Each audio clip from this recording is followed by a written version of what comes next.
Alrighty, I think it's about 7 o'clock, so we'll go ahead and get started. I do have a script here, so I'm going to be that guy. All right, well, thank you so much for all taking the time to be here. I really appreciate all you guys' presence and the support here for me.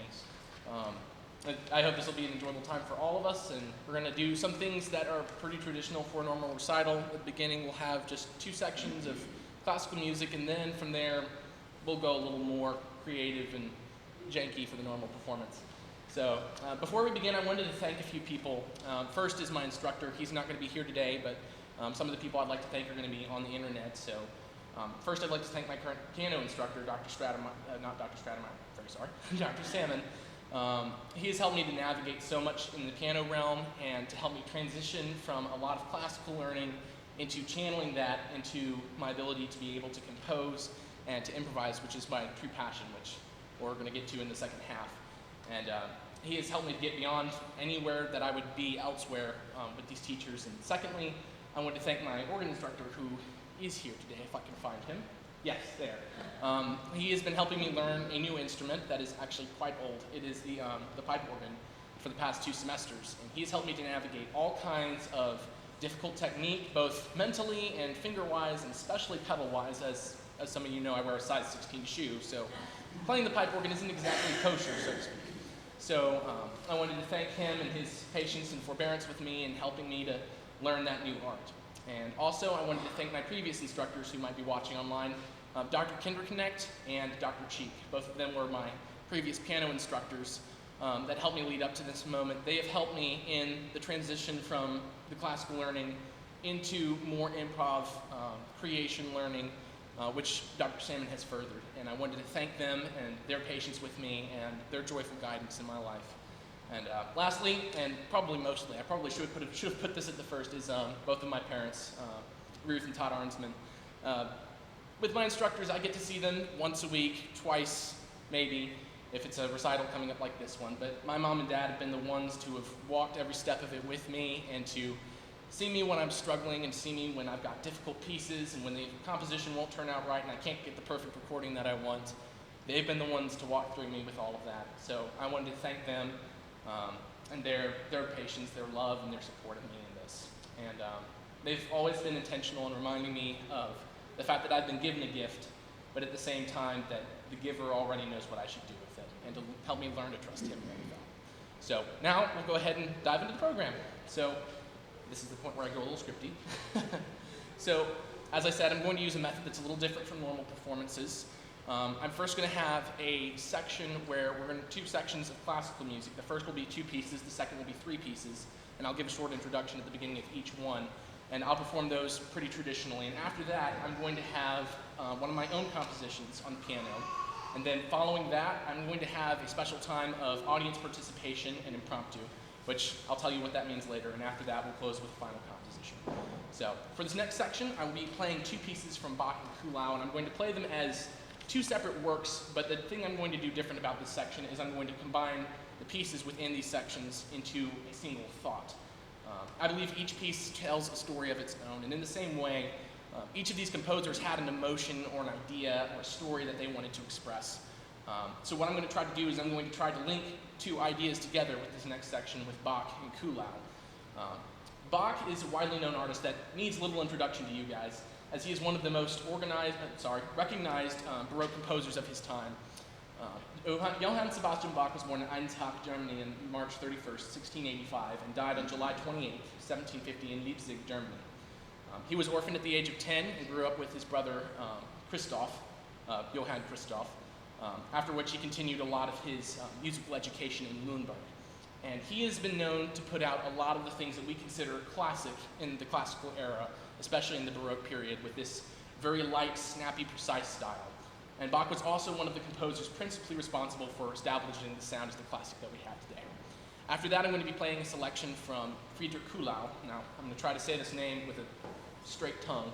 Friedrich Daniel Rudolf Kuhlau was a Danish composer during the late classical and early romantic periods of the classical music. He was born in Uelzen, Germany on September 11th, 1786, and died on March 12th, 1832.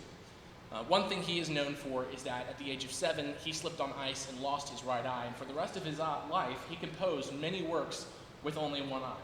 And although during his lifetime, his house was eventually burned down and all the unpublished works he had in there were completely destroyed, and yet this guy still put out 200 compositions of his own that are still published for us today. So he was an incredibly talented man. Through this next piece, you can hear his influence of Beethoven in his music, which he tries to copy. He's also a dramatic artist, composed for some of the Shakespearean plays, and so hopefully you can hear those two colliding in the Sontina No. 1 in F major. So we'll go ahead and start out with Bach.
Thank you all. For this next section, we're going to go towards a more touchy-feely classical type of genre. We're going to start with two pieces from Chopin. Friedrich Chopin was born March 1st, 1810 in Zelazowa Wola, that's quite a name, Poland, and died on October 17th, 1849 in Paris, France. Later on in his life, he suffered from serious illnesses that eventually led to his death.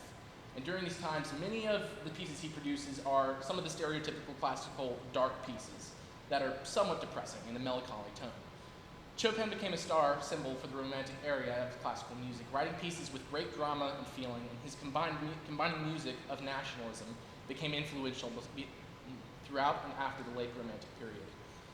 Through these new upcoming preludes, I'm going to play more of his typical style of a very dark and very monotonous type of tone, except he's going to add his own flourishes and his own harmonies to put into it. And oftentimes people associate sadder, depressing music in the classical genre with either the famous Rachmaninoff or Chopin, as both were very emotionally driven.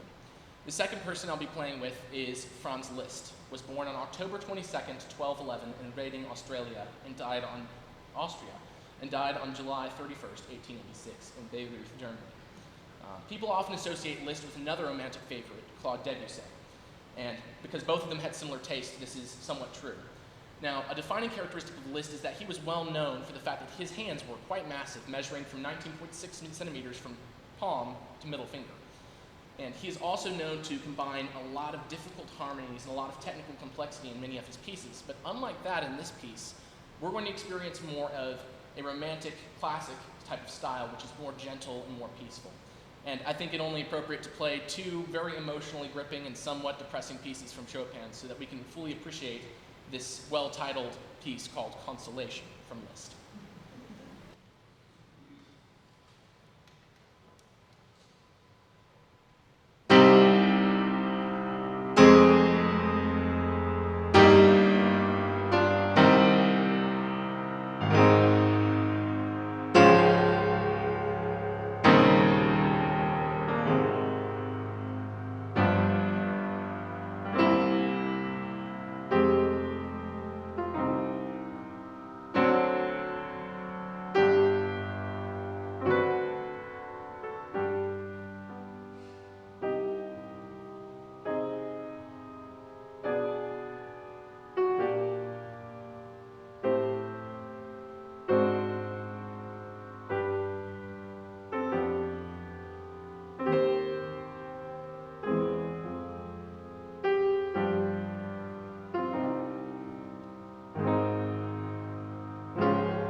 So this is where things are going to go a little bit differently than the normal classical recital.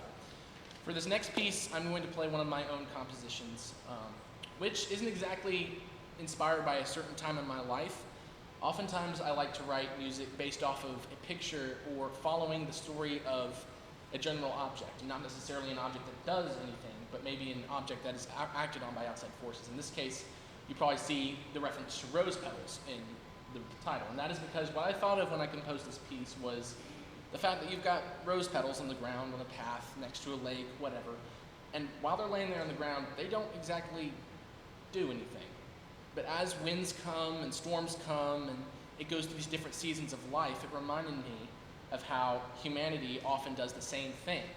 It seems that we often get acted upon by these outside forces, but at the same time that God is sovereignly orchestrating each part of our lives. And in the same way, he knows every single little rose petal and what hardships and what storms it'll go through. And so much more would he care for us, his people. And so this next piece reminds me of God's sovereignty and the fact that it's supposed to be gentle and flowing because God undergirds our lives. Because with him as the center, we can trust him with everything. And the fact that he knows the rose petals, he knows the sparrows, and he knows his people. So that's what this next piece is going to be about.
Alrighty.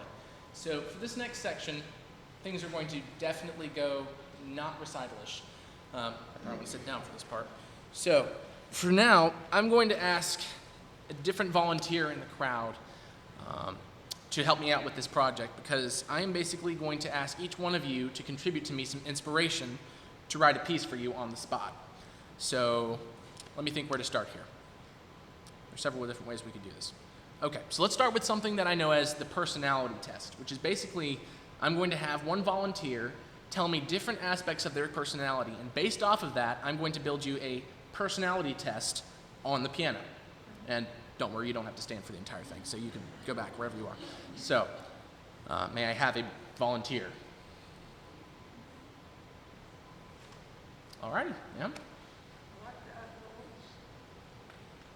I like music. I like working.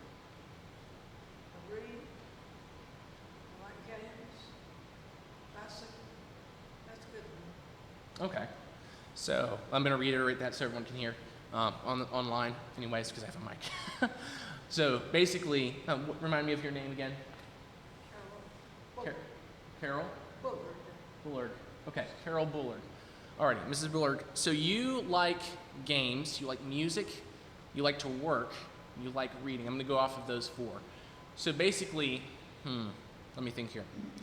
When I think reading, I think of something that you would do when preferring to be alone, possibly. You need some time to yourself. Music can be either something to yourself or with people. Let me think, what else? Working. That's something that's definitely community-oriented. It can be personally oriented. So you like to have fun. I get that from games. So I think this is going to be a major piece. So you like to have fun. You don't like to shirk off. You like to work. You like to get things done. And you also like being alone, but also you need time with people. Would I have that accurately? Alrighty, so let's see here. So I need a friendly community and organized tone. So let me think here. This is the worst part for me, is finding the key. Let me think.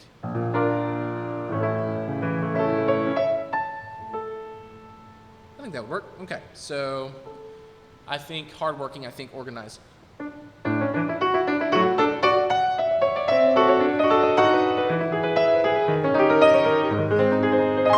So that's kind of anemic, so we need something more. So maybe a little more peaceful, since you like reading and music. Those aren't exactly things that make me think of chopping wood. So let me think here.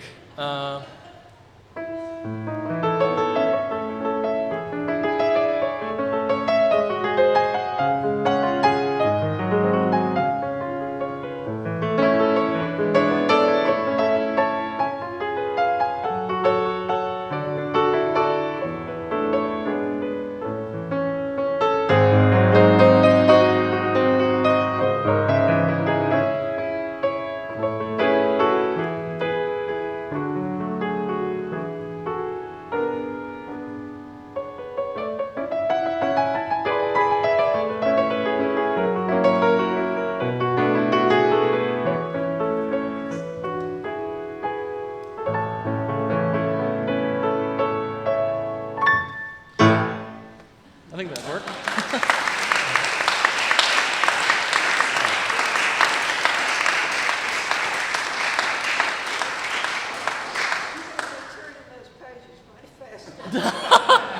Thankfully, about most of that would fit on one page, so these are going to be short pieces. I meant to say that at the beginning, but yes. It's kind of hard to capture somebody's entire character on the piano, so I'm afraid I'm not that guy. So let me think here. So this next one, I'm going to do the same thing, except I'm going to ask the person some randomish questions, and they're going to try to answer them as best as they know how. So can I get a volunteer for that? Alrighty. What is your name? Linda. Okay. So Miss Linda, would you consider yourself, now this is going to sound absolutely crazy, but would you consider yourself, if you had the choice, a well-informed trout or an uncultured pheasant? The well-informed trout. Most people pick that. It's a wise decision. Okay. So, do you like mayonnaise? Mayonnaise. Okay. She likes mayonnaise. Okay. Miss Linda likes mayonnaise. Ooh, you can make a song after that. Miss Linda likes mayonnaise. Okay, I'm not going to go there. Would you say chemistry or biology? Biology. Okay. Let me think here. Would you say trombone or trumpet? Trumpet. Okay, higher. Okay, let me think here. It's hard to think of questions. Carrots or tomatoes? Carrots or tomatoes? Tomatoes in season. Yes, that's very important. And sweet or salty? Sweet. I'd agree with you there. I kind of like a mixture of both. Okay, so let me think. Sweet likes mayonnaise, well-informed trout, which generally means ordered, and you pretty much know what you're talking about, unlike some. So, let me think here. So, we'll start with sweet. This is definitely in a major key. So let's see.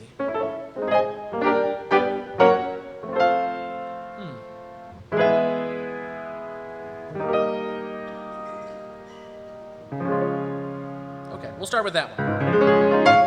Alrighty, so likes mayonnaise. Mayonnaise is creamy. It moisturizes things and it brings more texture, I would suppose. So when I think of mayonnaise, it's sweet. I'm not a huge mayonnaise person, but I'm just going off of what people have told me about mayonnaise. So I think it's sweet. As far as I'm concerned, it's egg whites and milk, so I couldn't be sure. So let's see.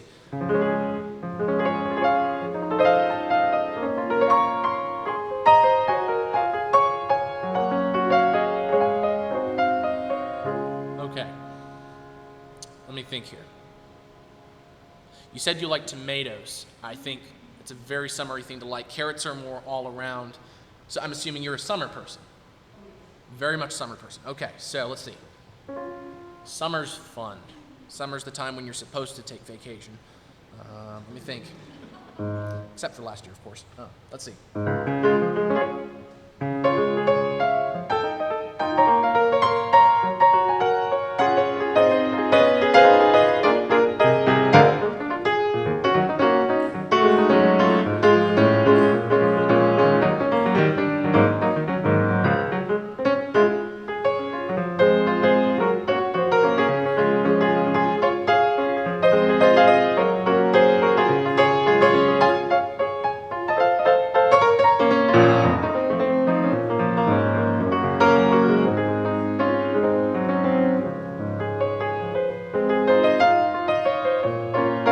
Mayonnaise?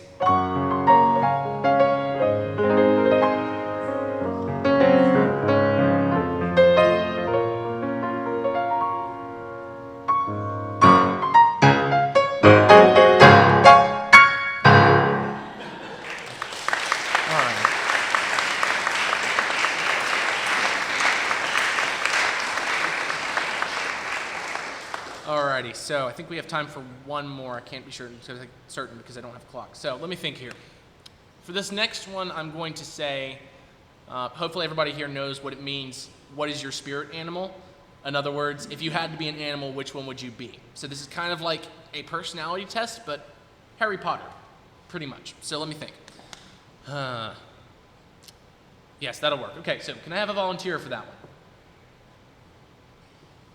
I see my sister pointing at that one. What is your name, ma'am?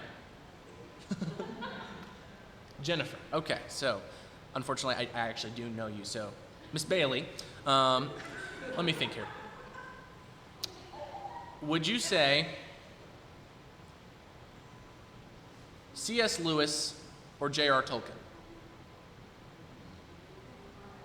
Depends on the context. Okay, that's a little hard to work with. So let's think here. Would you say sunglasses or no sunglasses? Sunglasses. And would you say semi-automatic pistol, or would you say shotgun? Shotgun. Okay, so I'm thinking very country vibe. Let me think here. I already know you, so this is kind of a fake, but never mind. Let me think. So, shotgun, and the other answer you gave me was sunglasses. Okay, sunglasses and shotgun. Okay, would you say Ferrari or Chevrolet? Chevrolet, okay. That is very country going. All right, let's see. Would you say North Dakota or South Dakota? Okay, that's really helpful because I don't know anything about either states. So, so South Dakota, I'm getting southern western girl, if I've got my accent there right. Guns, because I know you like guns. And let me think here. So now I need more personality. So it seems you're more of the, you would like to be the more of the fighting edge kind of survival type of person, maybe. Sort of. A little more cool than that. So let me think. Would you say fur or no fur? Because you've got to be a spirit animal. We got to figure out if you have fur or not. Fur, yes. Okay, so fur. Would you say aquatic or not aquatic? Not aquatic. So land, fur kind of goes together. Would you want claws? Claws. Okay. Ferocious or more gently inclined? Ferocious, definitely. I think that would be appropriate. Okay, so ferocious, claws, furs, land, southern, western, more independent vibe. Ooh, this is going to be difficult. Okay, so I don't have a lot of time, so I'm going to go ahead and wrap that information up. I think, I'm trying to think of animals that live in the West. Gila monster doesn't have fur. I'm very sorry. I don't know. Any suggestions, anyone? Something that lives in the West?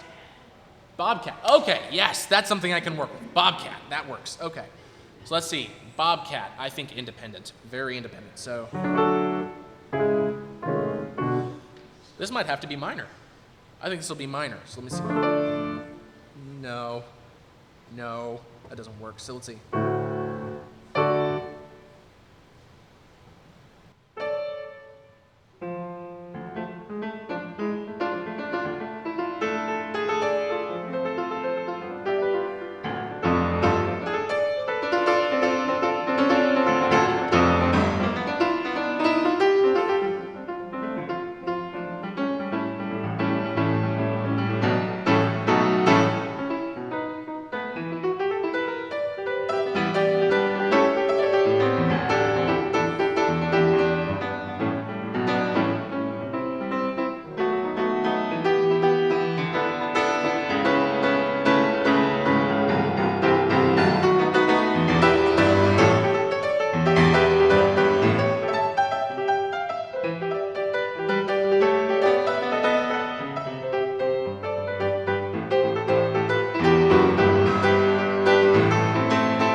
Alrighty. So I believe that is all the time we have for that particular section. Thank goodness. For this next one, I'm going to end with one last composition of my own. I wish I could say this one had a very particular inspiration. It doesn't. It's more of something I wrote when I was wanting to have a fun time and just trying to groove along with the piano. It would remind you kind of Jennifer's song that was just played. It's similar to that. But it's more of something I made when I was just wanting to have a good time on the piano. And when I brought it to my instructor, I don't know anything about this, but he told me that the very beginning thing I put out there was called an omnibus progression. I have no idea what an omnibus progression is, much less an omnibus. So basically, I tried to make a jive off of the omnibus. I had to look it up and figure out what the scalar pattern was. But this piece begins with an omnibus, and so I decided only appropriate to call it the omnibus groove. This is basically a jazzy, fun piece, and you guys, it's pretty self-explanatory, so I'll let you guys listen to it and it'll speak for itself, and then we'll close after that.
I wanted to talk about something real quick.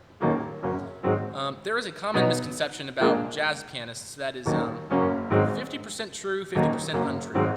It is that you could hit pretty much any note on the piano and it would sound good.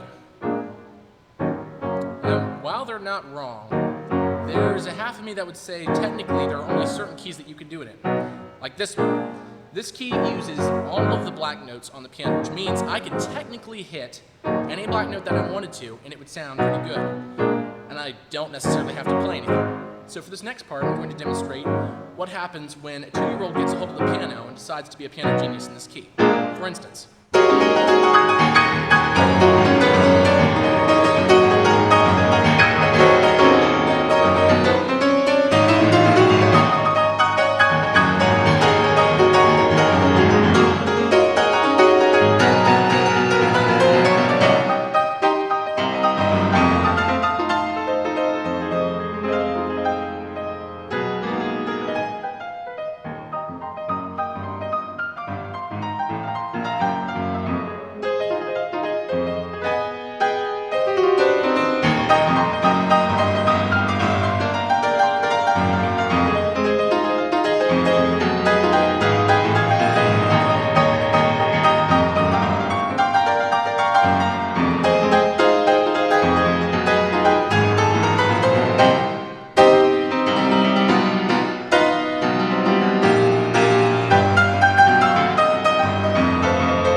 Thank you all so much for coming tonight, and that is the last one for tonight.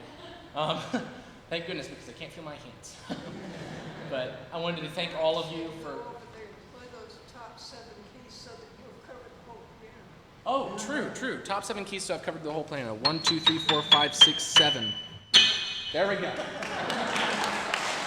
Oh, thank you for that. But yes, thank you all so much for your support, and I think I know pretty much 99% of the people in this room, but even for those of you that I don't know, thank you so much from wherever you've come from for coming here and supporting me. And in all things, I just want to make sure that everybody knows that just because I'm up on a stage, I'm not anything special. Each person is given a gift by God. This is simply the one that He's given me to use. And I want to encourage each of you that have come here tonight to find out whatever gifts that God has given you, no matter what stage of life you're in or what skill level or what age. I pray and hope that each of you would think every day of what gift you've been given by God. What are the gifts that He's given each of us to use for His glory? Because the giver knows exactly what He's given you, and He knows exactly what to do with it.